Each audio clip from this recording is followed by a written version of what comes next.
rise for the pledge. I pledge allegiance to the flag of the United States of America and to the republic for which it stands, one nation, under God, indivisible, with liberty and justice for all. Clerk, please call the roll. Councilman Alvarez. Here. Councilman Cullen. Here. Councilwoman Eckhart. Here. Councilwoman Hudak. Here. Supervisor Hay. Here. Notation of exits in the front and the rear here. Any electronic device, please put it on vibrate. We have two public hearings scheduled for this evening. The first one is the Birch Hill Water District. After I open up the public hearing, I'm going to give you some brief information on the district itself. And then when you come up to the mic to speak, just give your name, your address, and whatever questions you'd like to ask of the board. And we'll answer them to the best of our ability. So, I'll make a motion now to open the public hearing on the Birch Hill Water District. I'll second. All in favor? Aye. Okay. For those of you in the audience that are from the Birch Hill Water District, as you know, the Birch Hill Water District, no, it's not a water district yet. It will be a district. Private company, is currently 17 homes. When they first came to us, the 17 homes, we learned that there was another 7 homes that the Department of Health was unaware of. So this district, when it's formed, will consist of 24 homes. Now, that's kind of a good thing for those that are in that district, because when you have 17 homes paying for something and you have 24, you're still one of our smallest districts in the town, and unfortunately it costs money to run them. So 24 people sharing that cost would be a lot better. Now, the district's been around for quite a long time. It was Mr. Bruin that owned it for many, many, many years. And when he passed away, his family came to town and asked for us to take it over. I'm going to tell you on my part, I don't want any more water or sewer districts, but we have no choice. We have to take it. So, 17 homes.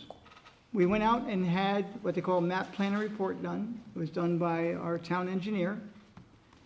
And they came back with some numbers, which we're going to share with you tonight. Now, when you go home on the internet, on our webpage, if you go to our webpage, if you look under Town of Southeast, www.townofsoutheast-ny.gov, you will find on there this entire map planner report, okay? Now, there's basically options in there of 7 and 17 and a combination of the 24. And the town, in this instance, is going to go with the 24. Now, cost. The yearly debt service on the loan, we're averaging, we're going to estimate approximately $135,000. Now, what is going to cost that much money? You have, now, I'm going to tell you right now, actually, everything that's listed here that you have to provide is a requirement of the New York State Department of Health.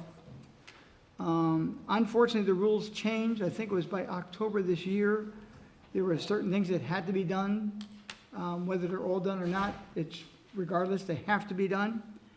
And what was required was a new manual transfer switch, $2,200, a generator plug, $400. These are estimates, ladies and gentlemen, so you can't hold us to it, but they're going to be close. You need a portable generator in case the power goes off. It's going to be stored off-site, $1,500. Electrical conduit and wiring, $1,800. An alarm dialer, so if the water goes off and power goes off, there'll be a dialer who will notify special districts who will have to go out, not so much special districts, but our outside contractor who maintains these on your behalf and our behalf. A pressure switch, $650. A temperature switch, $150. They have miscellaneous and contingency, $2,200. Engineering, $2,200. That little tally is $14,300.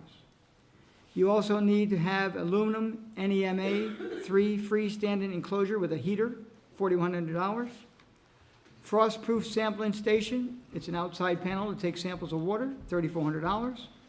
A pressure transducer, $2,500.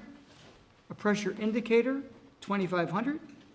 New motor starter fuel for a well pump, $1,380. New electrical distribution panel, $940. Conduit and wire, $1,300. Miscellaneous and contingency, 4,000. Engineering, 4,000.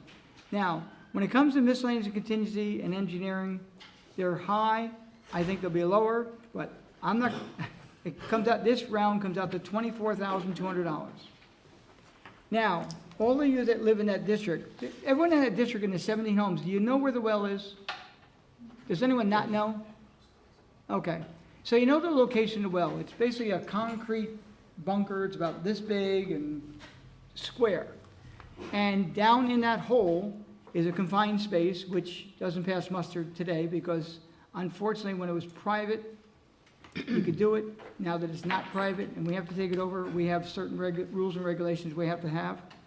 So the well casing there will have to be extended up. That's $1,200. A pitless adapter coupling is $650. A well cap vented, $150. Electrical conduit and wiring, $300. Demolition and filling of the pit, $1,500. Distribution system interconnection, $20,000. Telemetry equipment, $6,000. Miscellaneous and contingency, $7,400. Engineering, $7,400. That totals $44,600. Then, for the metering, you need 3/4 inch meter for well with a remote reader, $400.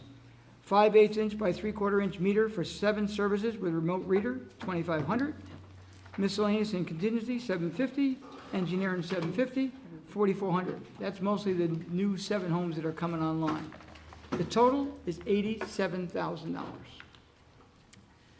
Additional $40,000 brings the total approximately $135,000.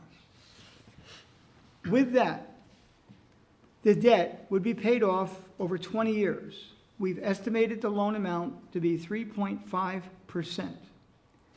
That comes out to $13,000 a year. The operation and maintenance of the well per year would be $13,440. Total yearly cost to maintain the system, $25,420, divided by 24 residents. It will cost each resident approximately $1,060 a year. So with that, we'll take questions and comments about the system. And let me tell you about, okay, on the 7 wells, the 7 people on the one well with the 7 homes, all the test reports have come back on the well, and they've come back positive, which is good. Sometimes positive is bad, but in this case, positive is good. We, the town, along with the owner of the system, are trying to get a waiver at this point in time from the Department of Health. And what we hope is if we get the waiver, that this will be the backup if something happens to the other well. I was informed tonight by Legislator Castellano, who's in the audience, the piece of property next to the home with the well has been donated to the town by the county for this purpose. So I want to thank Joe on behalf of the residents of the district for getting that. Now, in the beginning, that land will be used accordingly. The bad thing is, if the current 17 homes that have that waiver on that well that's been there for quite some time ever loses that waiver, the cost rises substantially. Now, we're going to try to use the backup, which hopefully would have a waiver. But if the waiver is ever lost, now what is a waiver? The Department of Health, because these wells have been pumping water for a long period of time, come up clean.